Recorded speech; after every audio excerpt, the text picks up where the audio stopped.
Imagine a boss who constantly targets you with comments that make your skin crawl, that chip away at your confidence, but then dismisses it all with a chuckle and says, "What's wrong? Can't you take a joke?" This isn't harmless banter. It's a calculated form of psychological harassment. Welcome to Work Advocate Storytime, where we expose the truth about toxic workplaces and how you can thrive past them. Today, we're diving into a viewer's harrowing experience.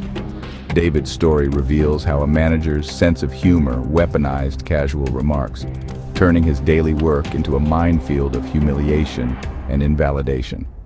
If you've ever felt like you had to laugh off a comment that secretly stung, you need to hear this.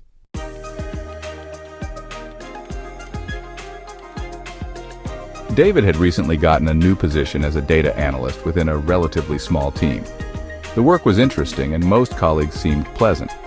His manager, Richard, was known as a character, someone who enjoyed making jokes. Initially, David saw this as a positive. A little humor can lighten the mood, right? David, while a bit introverted, was always friendly and professional. He made efforts to connect with everyone. He thought it would just take time to fully integrate into this established team. He was eager to learn to contribute and to find his place within this new professional landscape. But soon, Richard's humor would take a very dark and personal turn, beginning a slow, insidious erosion of David's peace of mind.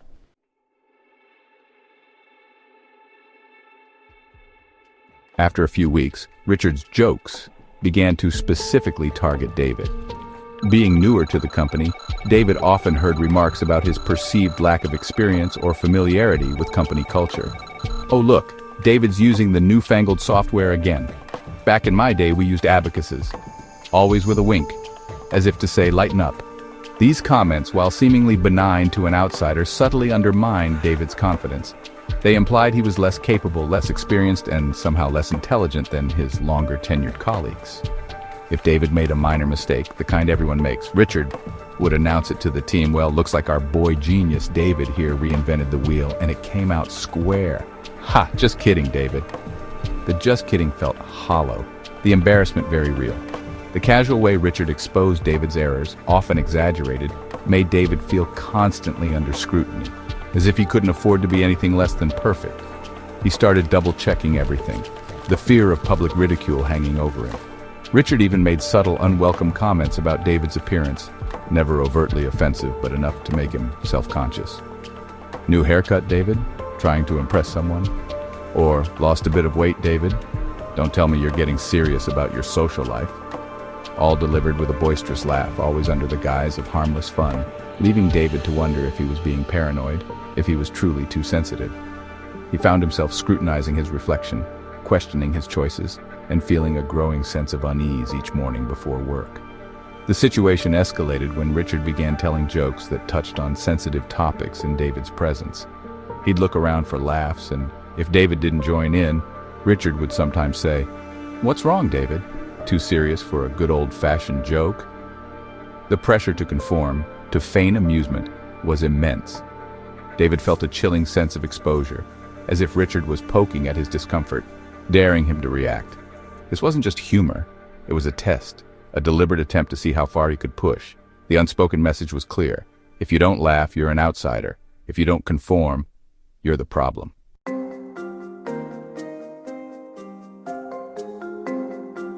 The tension continued to build, a slow-burning fuse leading to an inevitable explosion. One day, during a team lunch, the conversation turned to weekend plans. Richard, sensing an opportunity, turned to David. "So, David," he began, a glint in his eye, "heard you had a very interesting weekend. Something about a very quiet evening, was it?" He then launched into a particularly crude and undeniably inappropriate joke, laced with offensive stereotypes about certain types of people, directed squarely at David. David felt his face flush, the blood draining from his head. The air in the room seemed to thicken, the clatter of forks on plates suddenly amplified. He didn't respond, just put his fork down. His appetite vanished. Richard noticed David's silence and the stunned expressions of a few colleagues. He leaned back, a smug smirk on his face. "Oh, did I offend your delicate sensibilities, David? Some people just can't take a joke these days. Lighten up, it's just a bit of fun." A few colleagues chuckled nervously. Most just looked down at their plates, avoiding eye contact. David felt utterly humiliated and cornered. This wasn't a joke. It was a clear yet deniable attack. It was a public shaming, designed to belittle him and reinforce Richard's twisted sense of dominance. He felt a profound sense of isolation, a stark realization that in this moment he was utterly alone against a perpetrator who wielded humor as a weapon.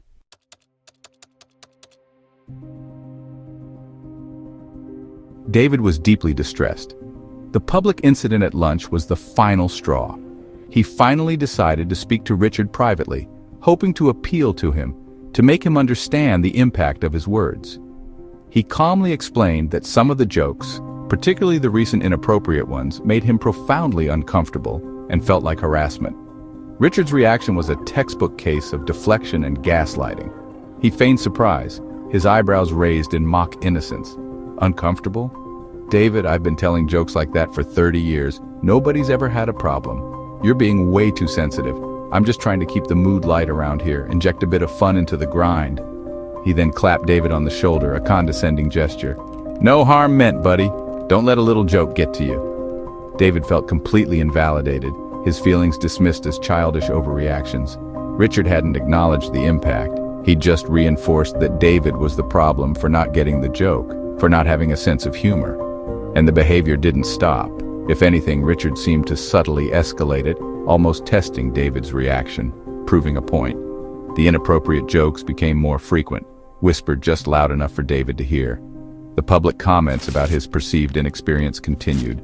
David started dreading team meetings, avoiding the break room, and actively trying to minimize any interaction with Richard. The workplace, which was once a place of potential, had become a psychological prison, slowly chipping away at his self-worth and mental well-being.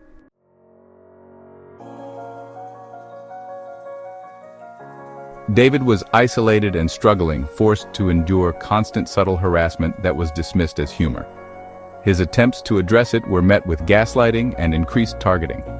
Before you find out how David's story concludes, let's talk about how having the right information and the right tools can be a game changer when you're caught in a cycle of subtle psychological harassment.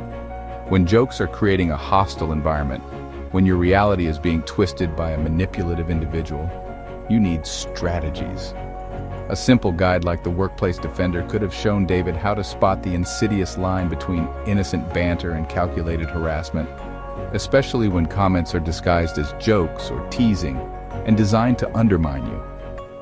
Understand the dynamics of gaslighting, recognizing when your feelings are being dismissed and your reality is being questioned, so you can stand firm in your truth.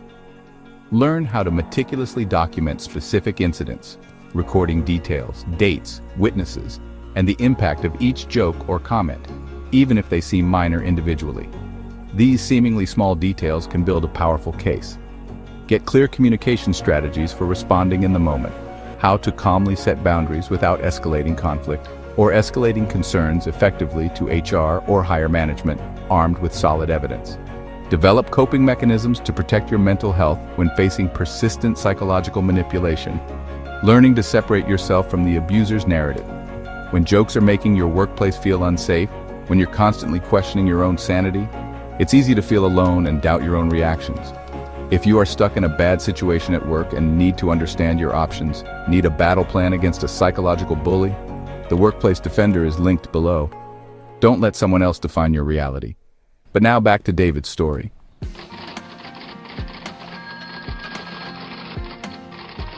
David endured this for months, the emotional toll escalating with each passing week.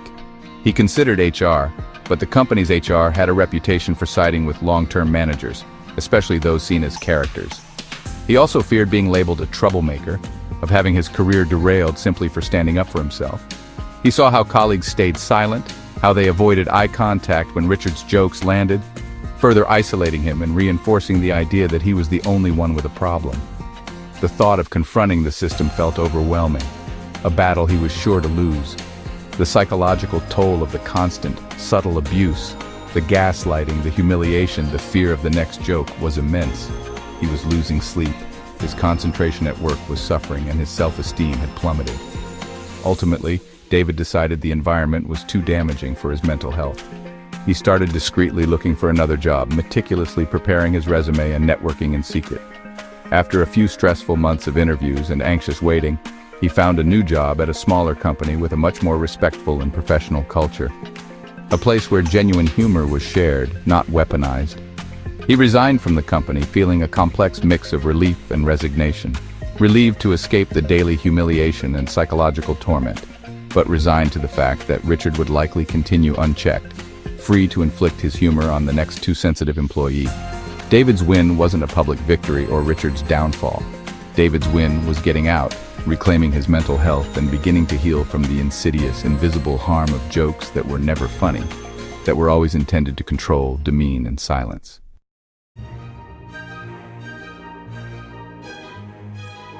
It's never okay for someone to make you the butt of their jokes if it makes you feel demeaned, unsafe, or questions your sanity. This isn't just sensitivity, it's a form of abuse. What are your thoughts? Have you dealt with a manager or colleague who used humor this way, disguising harassment as harmless fun? How did you cope, and what was your experience? Let us know in the comments below. Your insights could help someone else. If this story resonated with you, if it sparked a flicker of recognition in your own workplace experience, please hit that like button and subscribe to Work Advocate Storytime for more real workplace stories to help you win at work. Also ring that notification bell so you don't miss what we uncover next. If you want to hear another gripping story about navigating toxic work environments, make sure to click on our next video, linked on your screen. And remember, you have a right to a safe workspace. That includes mentally, emotionally, as well as physically.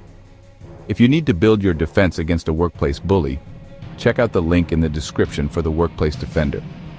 We've got your back. Thanks for watching. Remember to always trust your instincts and please take care of your peace of mind. We'll see you next time.